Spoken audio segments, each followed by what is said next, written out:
സഹോദരി സഹോദരന്മാരെ, സല്യൂട്ട്. മറ്റന്നാൾ ഭാരതം അല്ല ഇന്ത്യ 76ാമത് സ്വാതന്ത്ര്യ ദിനം ആഘോഷിക്കുകയാണല്ലോ. എല്ലാവർക്കും എൻ്റെ ഹൃദ്യമായ സ്വാതന്ത്ര്യ ദിനാശംസകൾ. ഇന്ന് ഞാൻ പതിവ് പോലെ എൻ്റെ സർവീസ് അനുഭവങ്ങളല്ല പറയുന്നത്, പകരം ഒരു സിനിമയെക്കുറിച്ച് സംസാരിക്കാമെന്ന് വിചാരിച്ചു. നമ്മുടെ എല്ലാവരുടെയും ഏറ്റവും വലിയ ഒരു വിനോദ ഉപാധിയാണല്ലോ സിനിമ. എനിക്ക് ഏറ്റവും ഇഷ്ടം പുസ്തകം വായിക്കുന്നത് തന്നെയാണ്. കുട്ടിക്കാലത്ത് വേറൊന്നും ചെയ്യാനില്ലാത്തത് കൊണ്ട് പുസ്തകങ്ങളിൽ ശ്രദ്ധ കൂടുതലായി പതിഞ്ഞതുകൊണ്ട് പുസ്തകങ്ങളാണ് എനിക്ക് ഏറ്റവും എൻ്റർടൈനിങ് ആയിട്ട് ഇപ്പോഴും തോന്നുന്നത്. പക്ഷേ സിനിമ കാണാനും വലിയ ഇഷ്ടമാണ്. കുട്ടിക്കാലം മുതൽ സിനിമകൾ ഒരു ഹരമായിരുന്നു.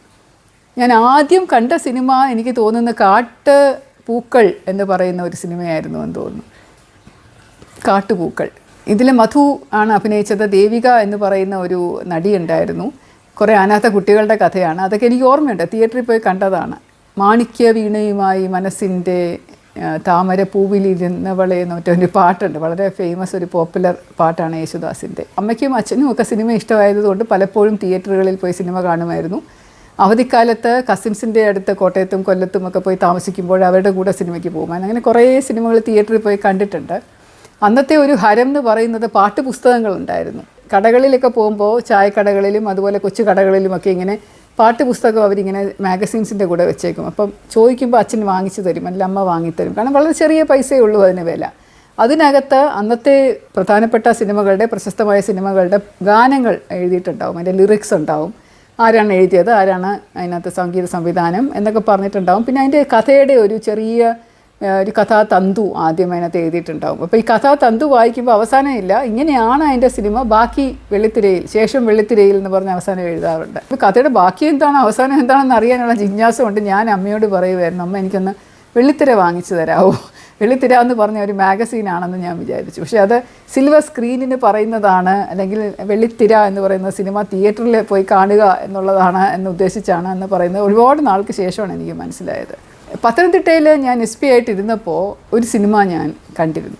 അപ്പോൾ ഇപ്പോഴും എന്നോട് ആരെങ്കിലും ചോദിക്കുകയാണെങ്കിൽ എന്നെ ഏറ്റവും അധികം സ്വാധീനിച്ച ഒരു മലയാള സിനിമ ഏതാണ് എന്ന് ചോദിച്ചാൽ എനിക്കൊരൊറ്റ ഉത്തരവേ ഉള്ളൂ. എനിക്ക് ഇഷ്ടപ്പെട്ട ഒരുപാട് സിനിമകളുണ്ട്, ഞാൻ ആസ്വദിച്ച ഒരുപാട് സിനിമകളുണ്ട്. പേര് പറയാൻ പറ്റാത്തത്ര സിനിമകൾ ഞാൻ കണ്ട് രസിച്ചിട്ടുണ്ട്. എൻ്റെ മനസ്സിനെ സ്പർശിച്ചിട്ടുള്ള ഒരു സിനിമ എന്ന് പറയുന്നത്, എന്നെ ഏറ്റവും സ്വാധീനിച്ചിട്ടുള്ള ഒരു സിനിമ എന്ന് പറയുന്നത് ഒന്നേ ഉള്ളൂ. അന്നും ഇന്നും 1997 ഇറങ്ങിയ ഒരു സിനിമയാണ്. ഗുരു എന്നാണ് ആ സിനിമയുടെ പേര്. ശ്രീ രാജീവ് അഞ്ചൽ കഥ എഴുതി സംവിധാനം ചെയ്ത് ഇറങ്ങിയ ഒരു സിനിമയാണ്. ഈ സിനിമയ്ക്ക് മറ്റൊരു അംഗീകാരം കൂടെ ലഭിച്ചിട്ടുണ്ട്. ഇന്ത്യയിൽ നിന്ന് ആദ്യമായി ഓസ്കർ അവാർഡിന് വേണ്ടി നോമിനേറ്റ് ചെയ്യപ്പെട്ട സിനിമ എന്ന രീതിയിൽ വളരെ പ്രശസ്തി ആർജിച്ച ഒരു സിനിമയായിരുന്നു ഇത്. സൂപ്പർ ഹിറ്റായിരുന്നു ഫിലിം. ആ സമയത്ത് കുറേ വിമർശനങ്ങളൊക്കെ ഇറങ്ങിയിട്ടുണ്ടായിരുന്നു, എന്നാലും അത് ഹിറ്റായിരുന്നു. ആളുകളെല്ലാവരും പോയി കണ്ട് ആസ്വദിച്ച സിനിമയാണ്. പക്ഷേ പലർക്കും അതിൻ്റെ അർത്ഥം മനസ്സിലായിട്ടില്ല എന്ന് തോന്നുന്നു. സാധാരണ ഒരു സിനിമ കണ്ടിട്ട് വരുമ്പോൾ ഞാൻ വളരെ വാചാലയായിട്ട് അതേക്കുറിച്ച് ചർച്ചകൾ നടത്താറുണ്ട്. ഭർത്താവുമായിട്ടും മകനുമായിട്ടും സഹോദരങ്ങളായിട്ടും അമ്മയുമായിട്ടും ഒക്കെ അങ്ങനെ ആയിരുന്നെങ്കിൽ കൊള്ളായിരുന്നു, ഇങ്ങനെ ആയിരുന്നെങ്കിൽ കൊള്ളായിരുന്നു, അത് നല്ലതല്ലേ, ഇത് നല്ലതല്ലേ, എന്ത് നല്ല അഭിനയം എന്നൊക്കെ പറഞ്ഞിങ്ങനെ പലരെക്കുറിച്ചും സംസാരിക്കാറുണ്ട്. പ്രത്യേകിച്ചും കുറ്റാന്വേഷണ കഥകളോ ക്രൈം സ്റ്റോറീസോ ത്രില്ലേഴ്സോ ഒക്കെ ആണെങ്കിൽ കുറച്ചുകൂടെ കൂടുതൽ ഇങ്ങനെ എക്സൈറ്റഡ് ആയിട്ട് സംസാരിക്കാറുണ്ട്. പക്ഷേ എന്നെ മൗനത്തിൽ ആഴ്ത്തിയ ഒരു സിനിമ എന്ന് പറയുന്നത് ഈ ഗുരു മാത്രമേ ഉള്ളൂ. സിനിമ കണ്ടത് പത്തനംതിട്ടയിലെ ഏതൊരു തിയേറ്ററിൽ പോയിട്ടായിരുന്നു തോന്നുന്നല്ല, തിയേറ്ററൊന്നും അല്ല, പക്ഷേ എന്നാലും പോയി അത് സ്ക്രീനിൽ കണ്ട് പുറത്തിറങ്ങിയപ്പോൾ ഭർത്താവ് എന്നോട് ചോദിച്ചു എങ്ങനെയുണ്ട്, ഇഷ്ടപ്പെട്ടോ എന്ന് ചോദിച്ചപ്പോൾ എനിക്ക് സത്യം പറഞ്ഞ മറുപടി സ്റ്റക്കായിപ്പോയി. എനിക്ക് ഇഷ്ടം എന്ന് പറയുന്നതിനേക്കാളും കൂടുതൽ എന്തൊക്കെയോ ആയിരുന്നു അത്. ഞാൻ പറഞ്ഞു, അയ്യോ ഇത് എന്തൊരു അനുഭവമാണിത്, ഭയങ്കര ഒരു വിസ്മയമായിരിക്കുന്നു എന്ന് ഞാൻ പറഞ്ഞു. അപ്പോൾ അദ്ദേഹം പറഞ്ഞു ശരിയാണ്, എനിക്കും ഇഷ്ടപ്പെട്ടു എന്ന് പറഞ്ഞു. പിന്നീട് അതേക്കുറിച്ച് എനിക്ക് സംസാരിക്കാനൊന്നും പറ്റുന്നില്ല, കാരണം അതിങ്ങനെ മനസ്സിൽ കിടന്ന് പല ഇങ്ങനെ ചിന്തിച്ചുകൊണ്ടിരിക്കുകയാണ്. എന്താണത്, എന്താണിത്. നിങ്ങൾ സിനിമ കണ്ടിട്ടില്ല എന്നുണ്ടെങ്കിൽ ദയവ് ചെയ്ത് കാണൂ, അത് യൂട്യൂബിൽ അവൈലബിൾ ആണ്. അത് അത്ര നല്ല ഒരു ഫിലിമാണ്. അത് ഒരു അന്തർധാര എന്ന് പറയുന്നത് അത് നിങ്ങളെ എത്രമാത്രം സ്വാധീനിക്കുമെന്ന് എനിക്കറിയില്ല. എന്നെ അത് വല്ലാതെ അങ്ങ് സ്വാധീനിച്ചായിരുന്നു. പത്തനംതിട്ടയിൽ തന്നെ ഇരിക്കുമ്പോൾ എന്നോട് മനോരമയിൽ നിന്ന് ചോദിച്ചു, മാഡത്തിന് ഏറ്റവും കൂടുതൽ ഇഷ്ടമുള്ള ഒരു സിനിമയെ പറ്റി ഒരു ആർട്ടിക്കിൾ എഴുതി തരാമോ എന്ന് ചോദിച്ചു. ഇടയ്ക്കിടയ്ക്ക് പത്രക്കാരങ്ങനെ എന്നെ വിളിച്ച് ചോദിക്കാറുണ്ട്. അപ്പോൾ ആ സമയത്ത് ഇങ്ങനെ ഞാൻ എഴുതുന്നത് കൊണ്ട് എഴുതി കൊടുത്തു. അപ്പോൾ എനിക്ക് വേറെ ഒന്നും ആലോചിക്കേണ്ടി വന്നില്ല. ഗുരുവിനെ കുറിച്ച് തന്നെ ഞാനൊരു ആർട്ടിക്കിൾ എഴുതി കൊടുക്കുകയും അത് പത്രത്തിൻ്റെ സെൻറ്റർ പേജിൽ പബ്ലിഷ് ചെയ്ത് സ്റ്റേറ്റ് എഡിഷനിൽ വരികയും ചെയ്തു. അപ്പോൾ ശ്രീ രാജീവ് അഞ്ചൽ അത് വായിച്ചിട്ട് ഭയങ്കര സന്തോഷം. അദ്ദേഹം എന്നെ ഫോണിൽ വിളിച്ചിട്ട് പറഞ്ഞു എനിക്കൊന്ന് വന്ന് കാണണം എന്ന് പറഞ്ഞു. അപ്പോൾ ഞാൻ പറഞ്ഞു തീർച്ചയായിട്ടും വരൂ എന്ന് പറഞ്ഞു. അങ്ങനെ അദ്ദേഹം എന്നെ വന്ന് കണ്ടിരുന്നു. അപ്പോൾ അദ്ദേഹം കുറേ സംസാരിച്ചു എന്നോട്, എന്നെ കുട്ടിക്കാലം മുതൽ അറിയാം, എൻ്റെ വീടിൻ്റെ അടുത്ത് കുറച്ച് നാൾ വാടകയ്ക്ക് താമസിച്ചിട്ടുണ്ട് തിരുവനന്തപുരത്ത് എന്നൊക്കെ പറഞ്ഞ് എൻ്റെ കസിൻസിനെ കുറിച്ചുമൊക്കെ സംസാരിക്കുകയൊക്കെ ചെയ്തു. പക്ഷേ എനിക്ക് അദ്ദേഹത്തെ കുട്ടിക്കാലത്ത് ഓർമ്മയില്ല. ഒരു പ്രമുഖ വ്യക്തി ഇങ്ങനെ വീട്ടിൽ വന്നതും ഇതേക്കുറിച്ച് സംസാരിച്ചതും ഒക്കെ ഇപ്പോഴും വളരെ നല്ലൊരു അനുഭവമായിട്ട് നിൽക്കുന്നുണ്ട്. എന്തുകൊണ്ടാണ് ഗുരു ഇഷ്ടപ്പെടാൻ കാരണം എന്ന് ചോദിച്ചാൽ, അത് തുടങ്ങുന്നത് ഒരു ശകലം മോശം ഒരു സബ്ജക്റ്റിലൂടെയാണ്. ഒരു വർഗീയ കലാപം നടക്കുന്നതാണ്. വളരെയധികം സ്നേഹത്തോടും സമാധാനത്തോടും സാഹോദര്യത്തോടും കൂടി എല്ലാ മതജാതി വിഭാഗങ്ങൾ പാർത്തിരുന്ന ഒരു സ്ഥലത്ത്, ഒരു ഗ്രാമ അന്തരീക്ഷത്തിൽ പെട്ടെന്ന് ഒരു ദിവസം ഒരു കലാപം പൊട്ടിപ്പുറപ്പെടുകയും, അതൊരു ചെറിയ കാരണം കൊണ്ട് പൊട്ടിപ്പുറപ്പെടുകയും അതൊരു വലിയ വർഗീയ കലാപമായി മാറുകയും 8500ഓളം ആൾക്കാർ ഇങ്ങനെ അപ്പുറവും ഇപ്പുറവും ഉള്ളവർ മരിക്കുകയും ചെയ്ത തീവയ്പ്പും കലാപവും ബോംബും ഒക്കെ ആയിട്ട് മരിക്കുന്ന ഒരു സാഹചര്യമാണ് കാണിക്കുന്നത്. ആദ്യത്തെ സീൻ തന്നെ JCB വെച്ച് ഇങ്ങനെ മൃതശരീരങ്ങൾ കോരി എടുത്ത് കൂമ്പാരമാക്കി ഇടുന്നതാണ്. അത് ഭയങ്കര ഹൃദയഭേദകമായ കാഴ്ചയാണ്. കൊച്ചുകുട്ടികൾ നിലവിളിക്കുന്നത്, സ്ത്രീകൾ നിലവിളിക്കുന്നത്, ഒരുപാട് രക്തം, ഒരു പട്ടി ഒരു മനുഷ്യൻ്റെ വയറിൽ നിന്ന് കുടലെടുത്ത് തിന്നുന്നത്, അതുപോലെയുള്ള ഒരു സീനാണ് ആദ്യം വരുന്നത്. പിന്നെ പോലീസിൻ്റെ കുറച്ച് ചർച്ച എന്തുകൊണ്ട് ഇങ്ങനെ സംഭവിച്ചു എന്നുള്ളത് പറയുന്നുണ്ട്. ഇതിനകത്തെ നായകൻ മോഹൻലാലാണ്. അദ്ദേഹം ഒരു ബ്രാഹ്മണ കുടുംബത്തിൽ ജനിച്ച ഒരു റെബലാണ്. എന്താണ്, എല്ലാത്തിനും എതിരായിട്ട് സംസാരിക്കുന്ന ഒരാളാണ്. ജൈവവിശ്വാസമില്ല, അമ്പലത്തിൽ പോവില്ല, പൂജയിൽ വിശ്വാസമില്ല, പൊളിറ്റിക്സ് ഒക്കെ എടുത്ത് ഫസ്റ്റ് ക്ലാസ് MAക്ക് നേടിയതാണ്, ഫസ്റ്റ് റാങ്ക് നേടിയതാണ് എന്നൊക്കെ ഇടയ്ക്കൂടെ പറയുന്നുണ്ട്. മദ്യപിച്ചും ഇങ്ങനെ ടൂറിസ്റ്റുകളുമായിട്ട് നടന്നു ഒക്കെ എങ്ങനെ അങ്ങ് സമയം തള്ളി നീക്കുകയാണ്. അപ്പോൾ എപ്പോഴും വീട്ടുകാരുമായിട്ട് വഴക്കാണ്. പക്ഷേ ഈ ഒരു കമ്മ്യൂണൽ ആയിട്ടുള്ള ഒരു സിറ്റുവേഷൻ വന്നു കഴിഞ്ഞപ്പോൾ, വർഗീയ കലാപത്തിന് ശേഷം കുറേ പേര് അങ്ങോട്ടും ഇങ്ങോട്ടും മരിക്കുമ്പോൾ അദ്ദേഹത്തിൻ്റെ കുടുംബത്തെ മുഴുവനായിട്ടും നശിപ്പിക്കുന്നു. അപ്പോൾ അവർ കത്തിച്ച് ചാമ്പലാക്കി എല്ലാവരും മരിക്കുകയാണ്. അച്ഛനമ്മ, ചേച്ചി, ബ്രദർ എല്ലാവരും മരിക്കുന്നു. അപ്പോൾ അതിലുള്ള ഒരു വാശിയും വൈരാഗ്യവും വന്നിട്ട് ആളൊരു തീവ്രവാദിയായി മാറുന്ന ഒരു കാഴ്ചയാണ് നമ്മൾ കാണുന്നത്. അപ്പോൾ അദ്ദേഹം പല തീവ്രവാദ ഗ്രൂപ്പുകളുമായിട്ട് ചേർന്ന് RDX സംഘടിപ്പിച്ചുകൊണ്ട് ഒരു മറ്റുള്ള സമുദായത്തിലുള്ളവർ താമസിക്കുന്നിടത്ത് പൊട്ടിക്കാനായിട്ട് കൊണ്ടുപോകുന്ന വഴി പോലീസ് തടഞ്ഞു നിർത്തുമ്പോൾ അത് പൊട്ടിത്തെറിപ്പിച്ചിട്ട് വെള്ളത്തിൽ ചാടി രക്ഷപ്പെടുമ്പോൾ ഒരു ആശ്രമത്തിൽ ചെന്ന് ശരീരം അടിയുന്നു. അപ്പോൾ അവരെടുത്ത് വെച്ച് ശുശ്രൂഷിച്ച് ശരിയാക്കി എടുക്കുന്നു. അവിടെ വെച്ചിട്ടുള്ള ചെറിയ 2-3 സംഭവങ്ങൾ കാരണം അവിടെയുള്ള ഒരു പെൺകുട്ടി, ഒരു ആശ്രമ നിവാസിയായിട്ടുള്ള ഒരു പെൺകുട്ടി, ഭക്തയായിട്ടുള്ള ഒരു പെൺകുട്ടിക്ക് ഇയാളെക്കുറിച്ച് എന്തൊക്കെയോ ഒരു മുൻജന്മ കണക്ഷൻ തോന്നുന്നു. ഇയാളിവിടെ വന്നിരിക്കുന്നത് തെറ്റ് തിരുത്തി നല്ലവനാവാൻ വേണ്ടിയിട്ടാണ്, അതിൻ്റെ നിമിത്തം ഞാനാണ് എന്നുള്ളൊരു മട്ടിൽ ഈ പെൺകുട്ടി ഇദ്ദേഹത്തോട് സംസാരിക്കുന്നുണ്ട്. രഘുരാമൻ എന്നാണ് ക്യാരക്ടറുടെ പേര്. അപ്പോൾ രഘുരാമൻ വലിയ RDXകളെ സംഘടിപ്പിക്കാനായിട്ട് വീണ്ടും ഇതുപോലെയുള്ള തീവ്രവാദി സംഘടനയിലൂടെ പോകാനായിട്ട് ആശ്രമം വിട്ടുപോകാനൊരു രാത്രിയിൽ തയ്യാറെടുക്കുന്നതിൻ്റെ ഇടയിലൂടെ അയാൾക്ക് പർണശാലയുടെ അടുത്തൂടെ പോകേണ്ടി വരുമ്പോൾ ഈ കുട്ടി കാണുന്നു. കുട്ടി പറഞ്ഞു, എന്തായാലും നിങ്ങൾ പർണശാലയിൽ വന്നതല്ലേ, എവിടേക്കാണ് പോകണതെന്ന് എനിക്കറിയാം, ഒന്ന് പാതുകത്തിൽ തൊട്ട് ഗുരുവിൻ്റെ പാതുകത്തിൽ തൊട്ട് നമസ്കരിച്ചിട്ട് പോകുമെന്ന് പറയുന്നുണ്ട്. അപ്പോൾ അയാൾ വളരെ ഇഷ്ടമില്ലാതെയാണെങ്കിൽ പോലും പാതുകത്തിൽ തൊടുന്ന സമയം തൊട്ട് അയാൾ ആ ഒരു വിസ്മയ ലോകത്തേക്ക് പോവുകയാണ്. ഒരു മിസ്റ്റിക്കായിട്ടുള്ള ഒരു എക്സ്പീരിയൻസ് വരികയാണ്. ഒരുപാട് പൊക്കത്തിൽ നിന്ന് ഇങ്ങനെ താഴേക്ക് ഉരുണ്ട് മഞ്ഞ് മലകളിൽ കൂടെയൊക്കെ വീണിങ്ങനെ താഴെ വന്ന് വീഴുകയാണ്. അവിടെ വീഴുമ്പോൾ വളരെ മനോഹരമായിട്ടുള്ള ഒരു അന്തരീക്ഷമാണ് കാണുന്നത്. നല്ല പൂക്കളും പുഷ്പങ്ങളും മരങ്ങളും ചെടികളും പക്ഷികളും എല്ലാം വളരെ മനോഹരമായിട്ടുള്ള അന്തരീക്ഷം. പക്ഷേ ഒന്നും കാണാൻ പറ്റാത്ത കുറേ അന്ധരായിട്ടുള്ള ആൾക്കാരാണ് അവിടെ താമസിക്കുന്നത്. അപ്പോൾ അവർ തമ്മിലും ഇതുപോലെയുള്ള വലിയ പ്രശ്നങ്ങളാണ്. അന്ധരായിട്ടുള്ള പഴയ രീതി പിന്തുടരുന്ന ഒരേപോലെ വേഷമൊക്കെ ധരിച്ച് അങ്ങനെയുള്ള ആൾക്കാരാണെങ്കിലും അവർ കാഴ്ച എന്ന് പറയുന്ന കാര്യം തിരിച്ചു വരും, കാണാവുന്നവരുണ്ട്, ഇതിൻ്റെ പുറത്തൊരു ലോകമുണ്ട് എന്ന് പറയുന്നവരെയൊക്കെ പിടിച്ച് കൊല്ലുകയാണ് ചെയ്യുന്നത് ആ രാജാവായിട്ട് വരുന്നത് സുരേഷ് ഗോപിയാണ്. മഹാരാജാവിനെയും ഭാര്യയെയും ഒക്കെ തടവറയിലിട്ടിട്ട് ഭരിക്കുന്ന ആളാണ്. അനിയത്തിക്കൊരു താഴ്ന്ന ഗോത്രവർഗത്തിലെ ആളായിട്ട് സ്നേഹത്തിലാണ്, അതുകൊണ്ട് ഉപദ്രവിക്കുകയൊക്കെ ചെയ്യും. അയാളെ കൊല്ലാനായിട്ട് ഉത്തരവ് കൊടുക്കുകയൊക്കെ ചെയ്യും. അയാളെ സംരക്ഷിക്കുന്ന മോഹൻലാലിൻ്റെ രഘുരാമൻ എന്ന് പറയുന്ന കഥാപാത്രം അവസാനം അന്ധത എന്ന് പറയുന്ന മാറ്റാൻ പറ്റും എന്ന് പറഞ്ഞ് അവരുടെ ശീലങ്ങൾ നോക്കുന്നു. എന്തുകൊണ്ടാണ് ഇവർക്ക് അന്ധത വന്നത്, എങ്ങനെ അത് മാറ്റാൻ പറ്റുമെന്ന് നോക്കുമ്പോൾ കണ്ടുപിടിക്കുന്നത് അവിടെ സമൃദ്ധമായിട്ട് വളരുന്ന വളരെ മധുരമുള്ള ഇലാമപ്പഴം എന്ന് പറയുന്ന വളരെ സ്വീറ്റായിട്ടുള്ള ഒരു പഴം അതിവരെല്ലാവരും യഥേഷ്ടം ഭക്ഷിക്കുകയും അത് ജനിക്കുന്ന കുഞ്ഞുങ്ങളുടെ വായിലേക്ക് തുള്ളിയായിട്ട് ഇറ്റിറ്റ് കൊടുക്കുകയും ചെയ്യുന്നു. അപ്പോൾ ഇത് കണ്ട രഘുരാമനും പോയി ഇലാമപ്പഴം നല്ല ടേസ്റ്റാണെന്ന് പറഞ്ഞ് കഴിക്കുമ്പോൾ അയാളുടെ കാഴ്ച നഷ്ടമാവുന്നത്. ആ സമയത്ത് അയാളെ രാജാവിൻ്റെ ഭടന്മാർ വന്ന് പിടിക്കുകയും അവർ വിധിക്കുന്നത് ഇയാളെ ഇലാമപ്പഴത്തിൻ്റെ കൊടിയ വിഷമായിട്ട് കരുതപ്പെടുന്ന കുരു കഴിപ്പിച്ച് കൊല്ലാനായിട്ട് രാജാവ് കൽപ്പന ചെയ്യുമ്പോൾ ഇലാമപ്പഴത്തിൻ്റെ കുരു ഇടിച്ച് പിഴിഞ്ഞ് അതൊരു ജ്യൂസ് പോലെ ആക്കി അയാളെ കൊണ്ട് കുടിപ്പിക്കുന്നു.